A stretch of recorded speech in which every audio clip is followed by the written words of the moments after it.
لم يتبقى من شهر رمضان أيامًا معدودة، فلا تفوتوا موسم الطاعة واجتهدوا بالعبادة. يا فرحتاه الذي صام وقام الصلاة إيمانًا واحتسابًا، يا فرحتاه الذي قرأ القرآن، يا فرحتاه الذي أطعم ذلك الفقير والمسكين وعابر السبيل.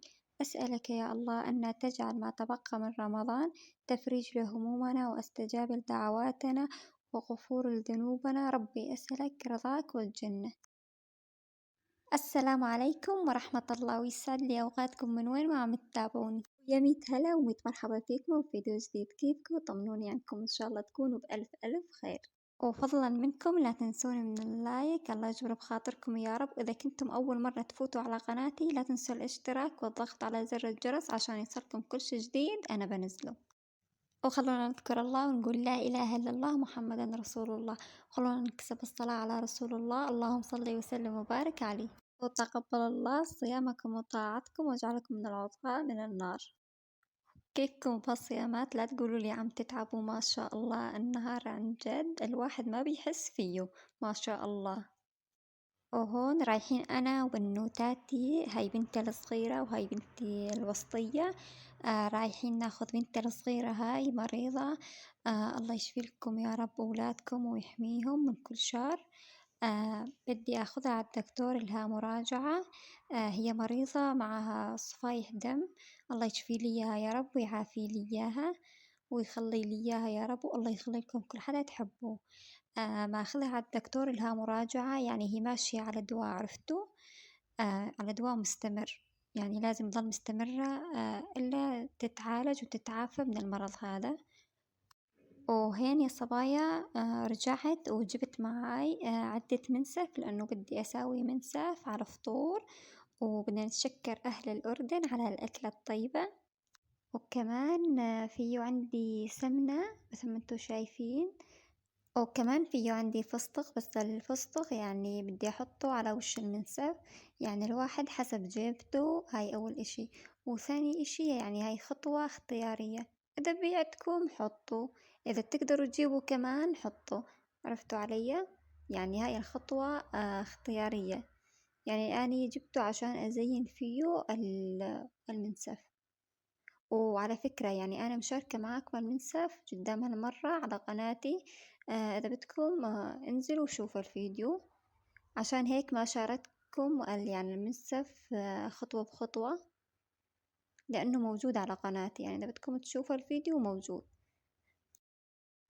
وهين حطيت اللبن والمخيط، وحطيت كمان الجميد، وكمان حطيت فليفلة حادة. كمان الخطوة هاي اختيارية، إذا بدكم يعني إذا تحبوا الحار ضيفوا فليفلة حادة، إذا ما تحبوا الحار لا تضيفوا فليفلة حادة. إحنا نحب الفليفلة الحادة عشان هيك ضفت. وبدي أضل أحرك فيه مثل ما شفتوا تحريك مستمر إلا بيغلي معاي. بس يغلي معاي بضيف اللحم. شفتوا هنا ضفت الفروج بعد ما غلى عندي، وكمان ضفت شوية بهار من المنسف. وشوفوا لي على القوام ما شاء الله.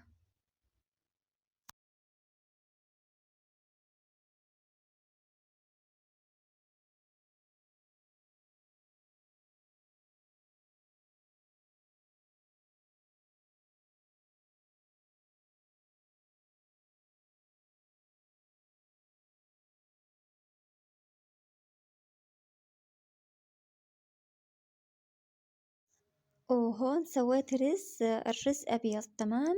حطيت عليه سمنة أو حطيت عليه ملح فقط. آه وهون المنسف استوى. شوفوا لي على هالمنظر، اللي يتكلم لحاله ما بده حدا يتكلم عنه.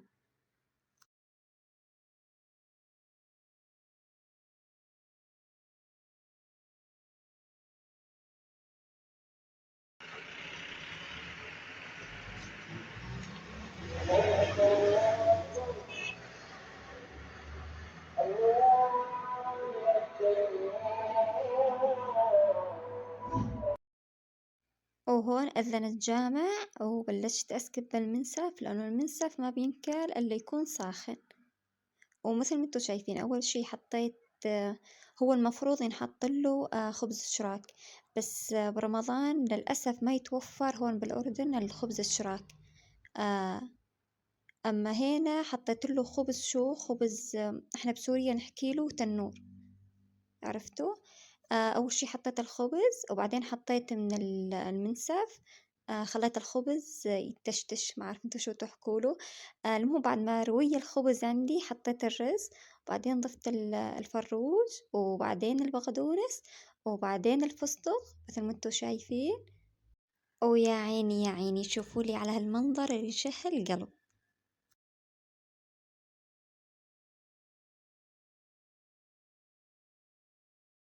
وهيك صار فطورنا جاهز، الله يديم علينا النعمة ويحفظها من الزوال يا رب، والله لا يحرمها حدا.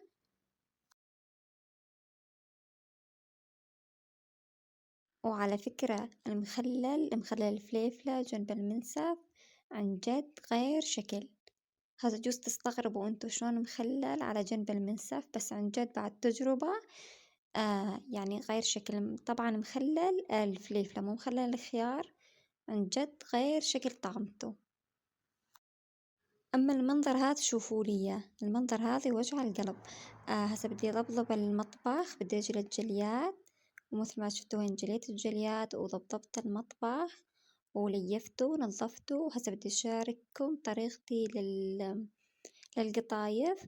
بس طبعا أنا جدا مرة شاركتكم يعني طريقتي للقطايف، بس هالمرة ما راح أشارككم خطوة بخطوة، يعني خذت لكم لقطات بسيطة. طبعا القطايف أنا أجيبها جاهزة، عرفتوا؟ هسا فيه ناس بتسويها يعني على إيدها. هسا أنا متوفرة عندي. هسا فيه ناس يعني ما يكون إنها متوفرة عند القطايف. لا، هسا هون بالأردن وين ما بتروحوا تلقوا القطايف بأي مخبز، بأي محل متوفرة الحمد لله رب العالمين. آه هسا أنا جبتها جاهزة، وكمان القشطة عندي كمان جاهزة متوفرة، عرفتوا علي؟ مثل ما انتوا شايفين هين بلشت أحشي فيها، وبدي أسكرها من الجناب وبعدين أقليها. هسا إحنا بنحبها قلي، عرفتوا؟ بيو ناس ما بتقليها.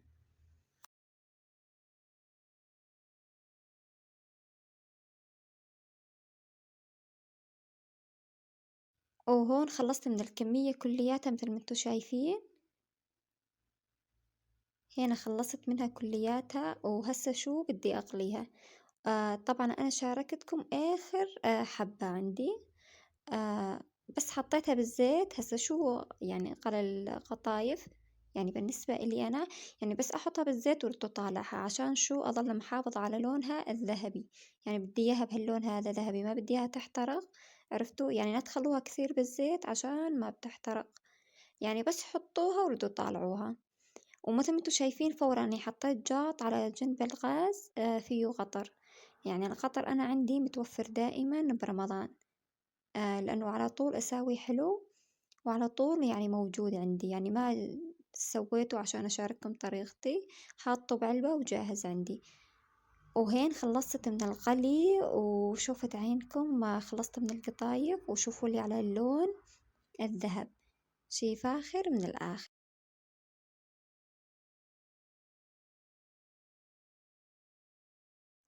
وهون حطيت الدلو على الغاز لأنه بدي أسوي قهوة مثل ما انتوا شايفين بعد هالنهار المتعب.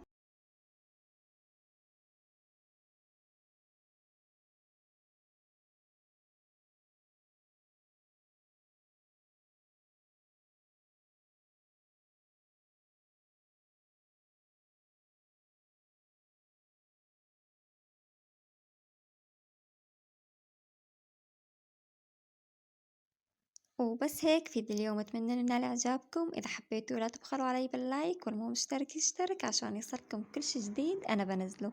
ودي أقلكم بأمان الله، بحفظ الله، برعاية الله، والسلام عليكم ورحمة الله.